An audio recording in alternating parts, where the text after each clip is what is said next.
you can't trust her. If she can take any word, she might use it, she might spend it somewhere, she could be paid something because she heard something they said that would be very helpful for her, to talk about it or do a film about it or do something about it. I think you can't trust her. As her clout dwindled, as people lost interest in what she and Harry had going on, she was going to move to the next generation. That was the final card she had to play, Archie and Lilibet.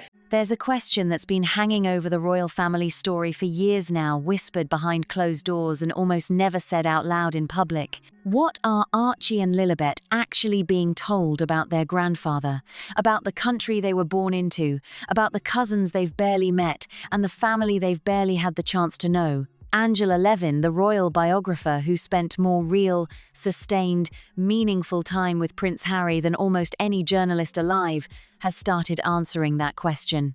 And the answers are more uncomfortable than most people are ready to hear. This is not a story about a diplomatic standoff or a legal argument over security arrangements. Those are surface details. The real story is about two children, a 7-year-old boy and a 5-year-old girl, being raised inside a version of their family that has been carefully and deliberately shaped by one person, and about a grandfather who is 77 years old, fighting cancer, and hasn't held those children in any meaningful way for years. When Angela Levin speaks about this, I think as far as the king goes, he's now calmed down from really wanting to see these children and really wanting to see Harry, because Harry's behaved so badly and they can't stand Meghan. So if they would get her, if they got the children, they would probably have to have her. And I think it would be too difficult, and I think it was be too hard for anyone to be pleasant at any time. She doesn't hedge. She doesn't reach for careful, diplomatic language. She simply says what she has observed and what she believes to be true. And what she said this week was remarkable, because buried inside a conversation touching on Harry, on Meghan, on Trooping the Colour, the Garter ceremony, and the extraordinary news about George heading to Eton, she said several things that deserve to be examined slowly and properly, not skimmed for a headline, examined. Because they reshape the entire story we've all been watching, and they raise questions about Archie and Lilibet specifically that nobody in the Sussex camp is coming anywhere close to answering. This is her private position, stated without softening, by the woman who understands this world as well as anyone writing about it today. Not a scheduling conflict, not a misunderstanding that could be fixed with the right conversation, a fundamental, operational, irreversible conclusion. You cannot trust her. And when you cannot trust someone, you cannot have them in your home. You cannot have them near the people you love. He asked William if he could help bring up William's children, because he feels he didn't want any of them to have the same awfulness in their lives as he has had. And William said, no, you don't. And he said, well, just let me do a bit of it. And he said, no, you keep away. I'm not having you anywhere near them. And I don't blame him. You cannot give them access to moments, conversations, and private family occasions that will, with near certainty, based on everything that has already happened, eventually surface in some future project. The palace has, according to those closest to the institution, made this calculation carefully and arrived at it not in anger, but in cold practicality. Meghan Markle has demonstrated, through the memoir, the documentary, the Oprah interview, the podcast, and years of briefings and strategically placed exclusives, that nothing is off limits, nothing stays private, nothing stays within the family. The conclusion that follows is not complicated. If she cannot be trusted, she cannot be there. And if she cannot be there, the children who travel with her, who are managed by her, who exist entirely within the world she controls, cannot come either. That is the logic that has kept Archie and Lilibet in California, while their grandfather's health has dominated headlines for 2 years. It is brutal. It is deeply sad. And those who have watched it unfold suggest it is entirely of Meghan's own making. The week Angela Levin made these remarks was a significant one for the royal family.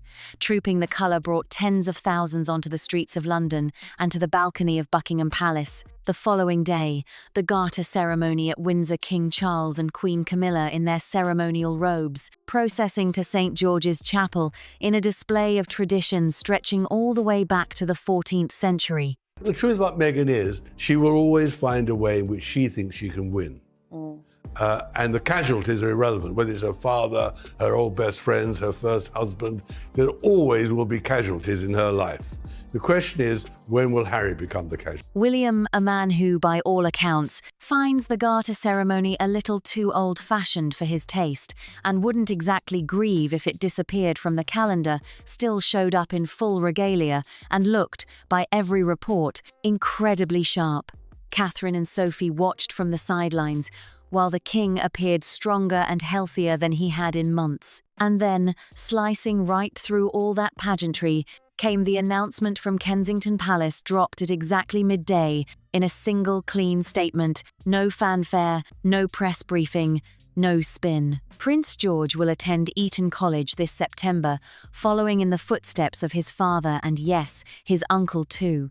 A quiet but powerful signal about who William and Catherine are, what they stand for, and the kind of continuity they believe in. Compare that to how the Sussexes handle any piece of information about their own family. The carefully timed People magazine exclusives, the curated Instagram drops, the pre-packaged narratives. The contrast couldn't be more telling. And right on cue, against that backdrop of tradition and restraint, came another Sussex leak again to People magazine, again through unnamed sources. She has kept on and on and on and on. She has made him hate his family. She has made him that he's got bad mental health.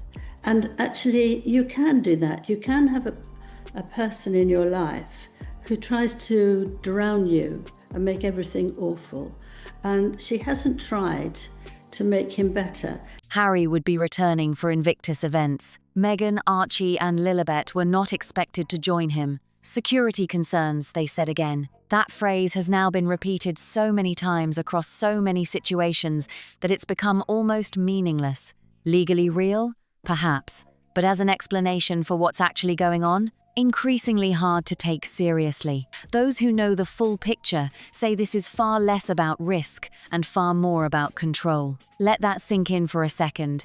These aren't distant cousins who simply drifted apart. These are people who sat and watched themselves publicly accused of racism, cruelty, and institutional failure on the world's biggest stages by a member of their own family and his wife. As Levin puts it with her trademark directness, the idea that those same people could now sit in a room with Meghan Markle and produce genuine warmth is simply not realistic. The king may desperately want to see his grandchildren, and given his health battles, that pull must be felt deeply. But wanting something and being able to stomach what comes attached to it are two very different things. The palace, quietly and coldly, appears to have decided the price is just too high. What makes Levin's position so striking is that she doesn't frame this as a failure of the institution or the king. She frames it as the direct and unavoidable result of choices Harry and Meghan made loudly, publicly, and repeatedly.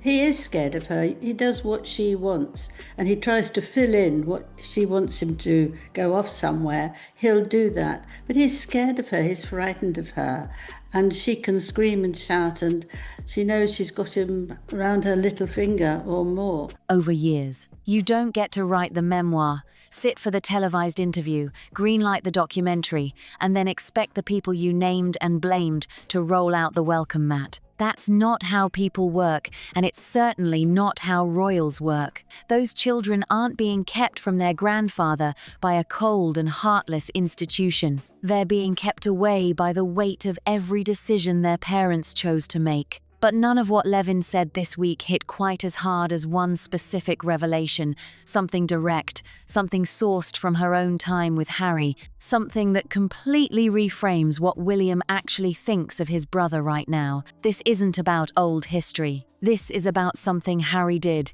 something he asked for, something he was told, and the answer he got back. Keep away. That is William's stated position on Harry being involved in his children's lives. And let's be clear, this is not a diplomatic pause, not a let's wait and see. This is an unambiguous, firm and permanent refusal. And when Levin followed that up with just 4 words, "and I don't blame him," it landed like a verdict from someone who has spent years studying both brothers up close and has reached a clear conclusion about which one can actually be trusted. She didn't say it with drama or satisfaction. She said it like a fact, and somehow that quiet flatness made it the most devastating thing of all. What makes this so striking is what it reveals about Harry's own self-awareness. Harry's children will completely be isolated with no real tight bond to that royal image that has made Harry who he still is today. Seeing Charlotte and George and all the cousins getting together and learning things about each other, having those childhood memories together. And his children will have who? Nobody. Because at some level, the man is looking at his own household and finding it falling short. He's watched William and Catherine build something genuinely solid, a family that's grounded, warm, and as close to normal as their extraordinary circumstances will allow. He's seen George, 12 years old, heading to Eton with a quiet confidence that speaks volumes about the home he was raised in. He's seen Charlotte, 11, already carrying herself with a composure that's entirely her own. He's seen Louis, 8, radiating the kind of uncomplicated joy that only comes when a child has been genuinely and consistently protected. And something in Harry, maybe the part that remembers his own childhood clearly enough to know what was missing, wanted in on that, wanted to be part of it, wanted, in some way he may not have been able to fully put into words, to help repair something through the next generation. William said no. Not cruelly, perhaps, but clearly, firmly, and without any door left open. Because William has things worth protecting, his children. Harry will never be able to have his children experience anything that he experienced, Harry, when he was growing up. This I believe is very hurtful to Harry. He is starting to see now that he is missing out and his children are missing out and that Meghan is controlling everything. And I feel, is feeling very regretful. He is looking at Meghan as someone that is controlling his life completely, despite how he feels. His wife, who has already been through more than enough, his position, and above everything else, his family's privacy. That increasingly rare and precious understanding that George, Charlotte, and Louis are still allowed to simply be children, not content, not material, not storylines. Harry's world operates very differently. In his world, nothing stays private. Everything eventually comes out. The line between family life and public consumption has been so thoroughly erased that it barely exists anymore. And no parent who has witnessed what Harry has done with his own family's most private moments would willingly let that world anywhere near their kids. There's another layer here that rarely gets said out loud. When Harry made that request to be part of raising George, Charlotte, and Louis, he wasn't coming to the table as someone who had kept the family's trust. He was coming as someone who had written the memoir, sat across from Oprah, and taken part in a documentary that worked through several members of the royal family with the kind of precision that suggested someone had been keeping score for years. The ask wasn't made from a place of trust. It was made from a place that had publicly and thoroughly torched whatever trust once existed, and William's answer simply reflected that reality. And the pattern isn't new. Thomas Markle, Trevor Engelson, friends from before the royal years, dropped quietly, one by one. Palace staff with documented accounts of impossible standards and sudden departures. Bridesmaids. He is having some conversations. Something is happening that is drawing him back to, family, seeing his father before it's too late. We have to also remember that Harry had a huge regret around what happened with his mother before she passed. And I think Harry sees it happening again now with his father. And that is the urgency that he is feeling about getting back to the UK and having his children meet their grandfather. So this is also Harry trying to not repeat history. Members of the royal household who genuinely tried to make things work, only to find that no level of effort was ever enough. Tom Bower, who has spent years rigorously documenting exactly this kind of pattern, frames his conclusion not as a statement but as a question: when will Harry become the casualty? It's the question those closest to this story are increasingly asking out loud, and it's exactly what makes William's keep away feel not just protective, but in every sense of the word, wise. This week gave us several glimpses into Harry's current world, and none of them quite settled. At the Warrior Games in San Antonio, Harry was photographed serving barbecue, pulling faces, and goofing around with the kind of loose, unguarded energy you almost never see from him in official settings. And honestly, it suits him. The veteran's space is one of the few places left where Harry seems to exist as an actual person rather than a carefully managed public figure. There's something both genuinely touching and quietly heartbreaking about those images. Touching because the warmth is completely real. Heartbreaking because a 1-year-old man who once flew Apache helicopters in combat should, by now, be carrying a different kind of weight, a settled, earned gravity. Now, even if he goes by himself, Meghan will be on the phone all the time, or some connection to say, no, don't do that. I want you to do this. And he will do it. And so there'll be lots of fights and lots of demands. And I think it won't be a nice, happy meeting ever. Instead, he's pulling faces at a barbecue. Then came the NBA moment. 8 rows back from courtside, while Timothée Chalamet and Ben Stiller held the front seats. Harry, reportedly, didn't even clock it. He was locked into the game, genuinely enjoying himself. Meghan, according to sources close to Rob Shooter, noticed immediately. For her, seating isn't about comfort, it's a signal. It's not about watching basketball. It's about who sees you watching basketball. That gap between them, Harry seeing a game, Meghan seeing a branding opportunity that misfired, tells you almost everything about how this marriage operates and why those watching it up close find it so draining. And then Levin says something that cuts right through everything else. She has made him hate his family, not drifted away, not grown apart the way families sometimes do naturally over time. Made him hate them. The distinction she draws is precise and it matters. She's not describing a relationship that slowly fell apart through neglect or miscommunication. She's describing a process deliberate, sustained, and systematic through which Harry's feelings toward the people he grew up with were methodically reconstructed. First came the isolation, the steady removal of anyone who might offer a different perspective. Then came the reframing.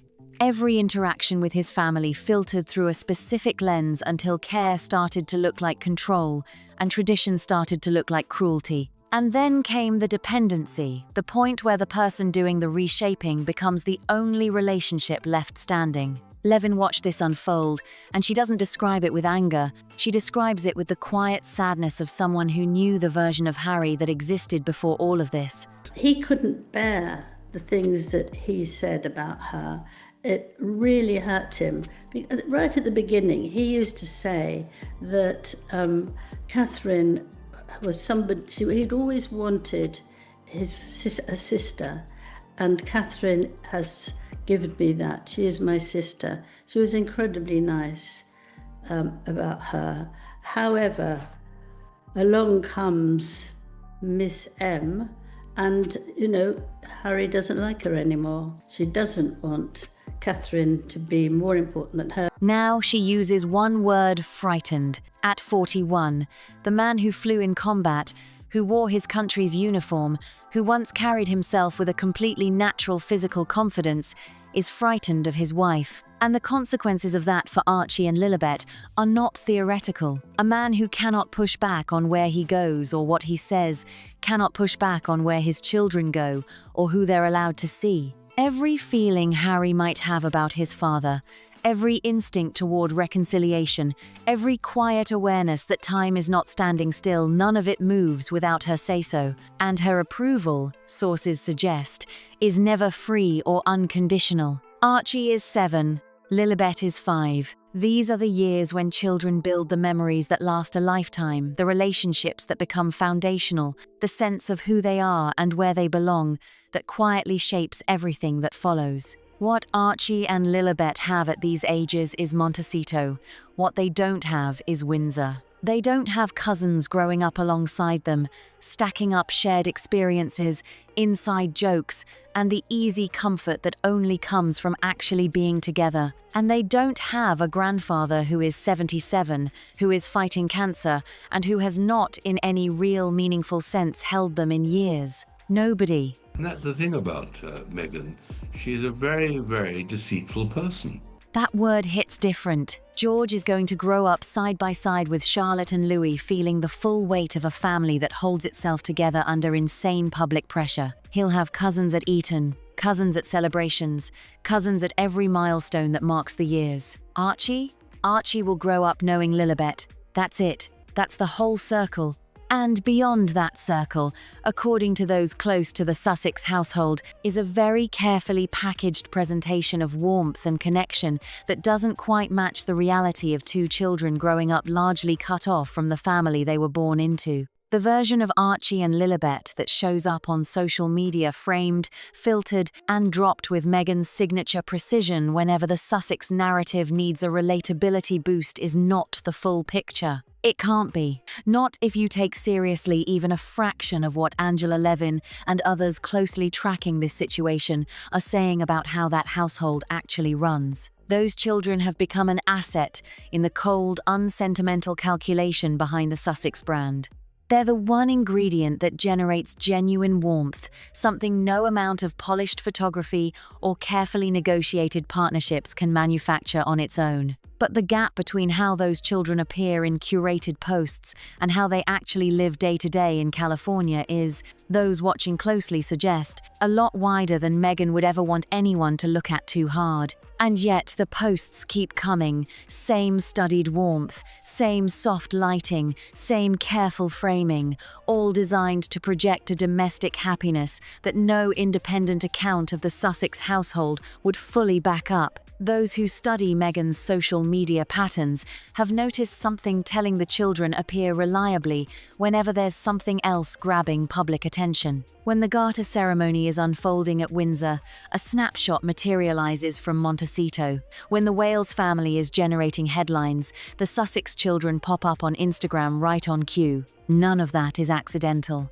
not a single post. Those who track these patterns say the children's public appearances are managed with the same cold, strategic precision as every other piece of the Sussex brand machine. Regretful. That's the word being used to describe what Harry is reportedly carrying right now. He grew up with the garter ceremony, with Trooping the Colour, with Windsor and Balmoral, and those long particular summers at Sandringham. He grew up inside a story stretching back centuries, one that made him, whatever the personal cost, part of something far bigger than himself. He may have spent years cataloguing all the damage that came with it, but there's a real difference between cataloguing the damage and actually wishing your own children had never had the experience at all. And those closest to Harry say he's starting to feel that gap, slowly recognizing what his children are missing, and beginning to understand, in the most painful way possible, exactly who made that happen, not repeating history.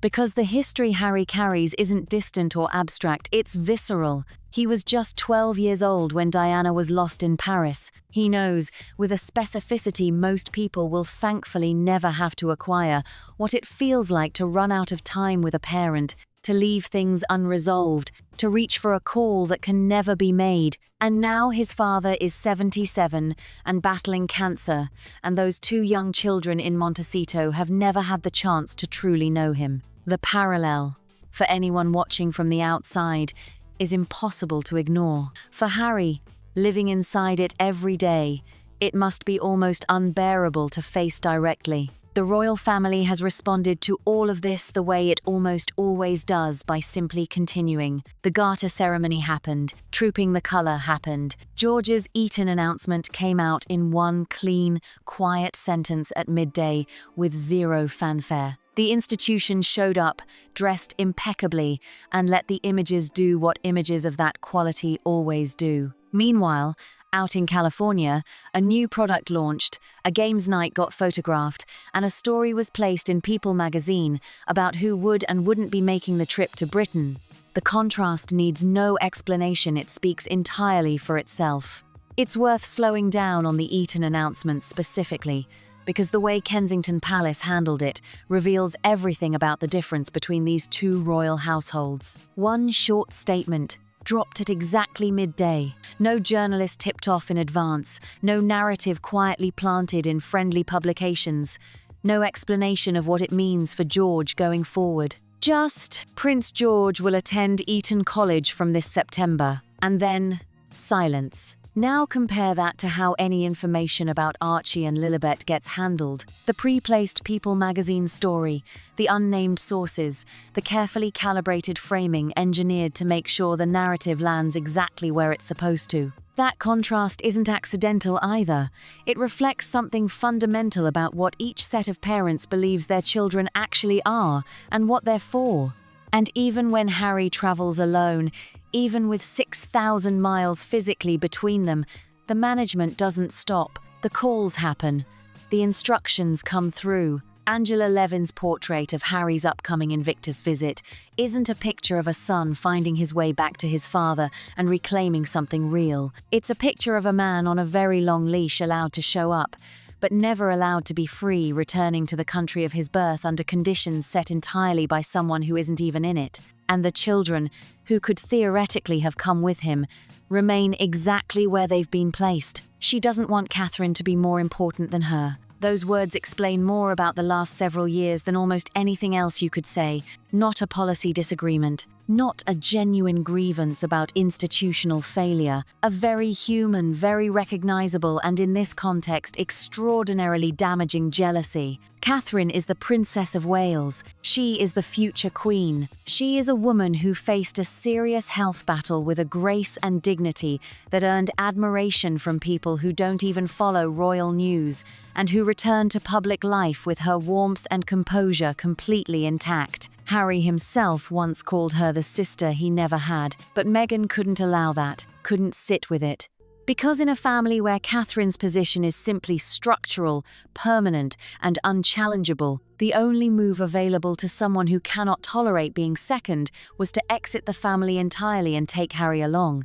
Which is, in the most stripped-down telling possible, exactly what happened. And the two children born into the aftermath of that decision are now 7 and 5, spending their childhood in California, growing up at a distance from their family, their heritage, and a grandfather who, by Angela Levin's account, has never stopped wanting to know them. Deceitful. Tom Bower does not throw that word around lightly, and he doesn't use it without the receipts to back it up.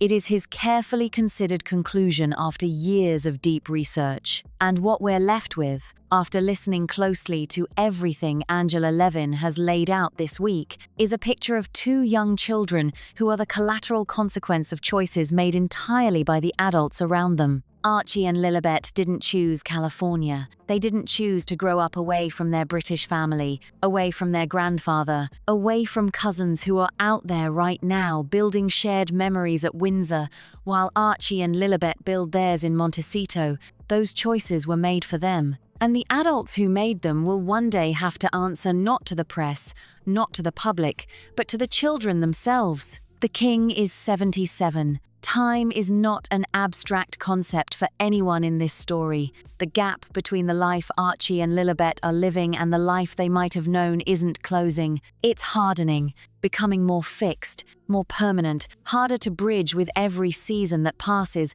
without a visit, without a real conversation, without a grandfather who's simply allowed to be their grandfather. Something will eventually have to break.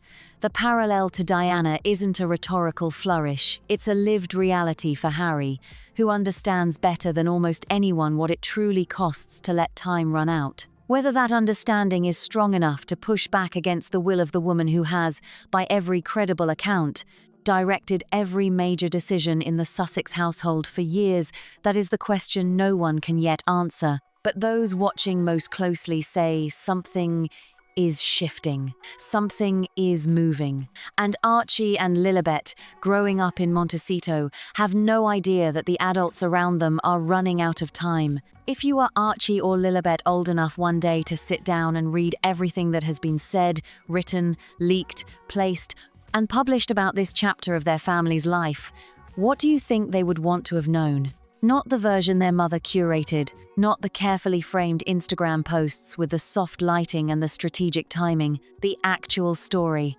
the full picture. The one that doesn't get filtered through a brand operation before it reaches them. That is not a comfortable question to sit with, but it is the honest one. And it is the question that, more than any other, defines what is truly at stake in everything Angela Levin and those closest to this situation have been saying, because this was never really a story about security arrangements or legal disputes or the logistics of transatlantic travel. Those are the mechanisms. The story, the real story, is about two children who are growing up inside a version of their family that has been constructed for them by one person, and who will one day be old enough to go looking for the version that actually existed. Archie is 7, Lilibet is 5. Right now, the world is whatever their parents tell them it is. That is true of every child at those ages, and there is nothing unusual about it. What is unusual, what is, by any honest accounting, genuinely troubling is the specific shape of the world being built around them. A world in which their grandfather exists at a distance, in which their cousins are strangers, in which the country of their birth is a place they have visited so rarely that it carries no real weight for them yet. A world in which the family they were born into has been replaced, for all practical purposes, by a brand. George, Charlotte, and Louis are growing up at the center of something. Not just an institution, not just a public role, but a living, breathing, multi-generational family with all the texture and difficulty and warmth that real families carry. They have grandparents who are present. They have cousins who know their names. They have the long summers at Balmoral and the particular rhythms of a family that has been doing this together for decades. They have each other and the kind of easy, unself-conscious familiarity that only comes from actually sharing space over time. What do Archie and Lilibet have? Each other, Montecito, and a carefully managed public presence that their mother controls with a precision that those who study it describe as, at this point, almost entirely strategic. The posts arrive on schedule. The photographs are beautiful. The framing is always warm, always soft, always designed to project exactly the right amount of relatable domesticity. But behind the image, and Angela Levin and those who watch this closely are consistent on this point, the reality of those two children's lives is something that the posts are specifically designed not to show. Two children who are the most powerful asset in the Sussex brand operation, deployed with the same calculated timing as every other element of that operation, and protected from scrutiny with the same fierce, unrelenting control. That is a hard thing to say about any parent. It is an even harder thing to sit with when you consider what it means for the children themselves, because children are not assets. They are not brand elements. They are not strategic tools to be deployed when the narrative needs a warmth injection and put away when the cameras stop. They are people small, forming, absorbing everything around them people, and what they absorb in these years becomes the foundation of everything they will carry forward. Harry knows this. At some level, those closest to him suggest he knows it acutely. He grew up inside something real, something painful in its own ways, costly in ways he has spent years documenting publicly but real. He had Balmoral. He had Sandringham. He had the weight of centuries behind him and the complicated, demanding, ultimately irreplaceable experience of belonging to something larger than himself. He has spent years cataloging what that cost him. But there is a difference, a meaningful, growing, increasingly undeniable difference between cataloging what something cost you and wishing your own children had never had it at all. And those closest to Harry say that difference is becoming harder for him to ignore. that something is shifting, that the parallel he has been living inside, the one where his own children are growing up without meaningful access to a grandfather who is running out of time, in an echo of the loss he himself knows better than almost anyone, is becoming too loud to drown out. He was 12 years old when Diana was gone. He knows with a specificity that most people will never have to acquire what it feels like to run out of time, to leave things unresolved,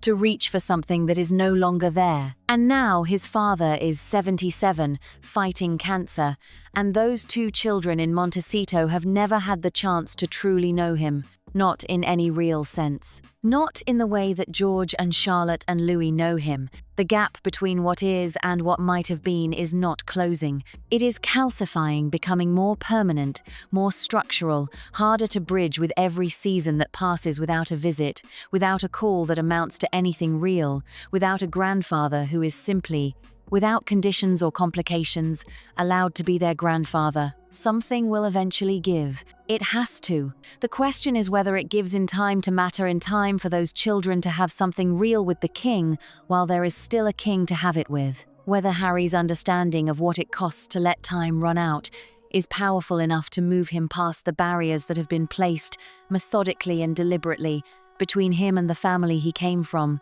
Whether the man who flew in combat, who wore the uniform of his country, who once carried himself with a confidence that was entirely natural and entirely his own, still has enough of that person left inside him to make a decision that overrides the carefully managed world he now lives inside. Those who watch most closely are not optimistic, but they are not without hope either, because they have seen what Harry looks like when he is in a space that is genuinely his, the Warrior Games, the veterans' events, the moments where the brand management falls away and something more honest surfaces. That person is still there, still capable of warmth that is real rather than performed, still connected, at some level, to the values and the relationships and the sense of duty that shaped him before everything else intervened. The royal family, for its part, has done what it always does.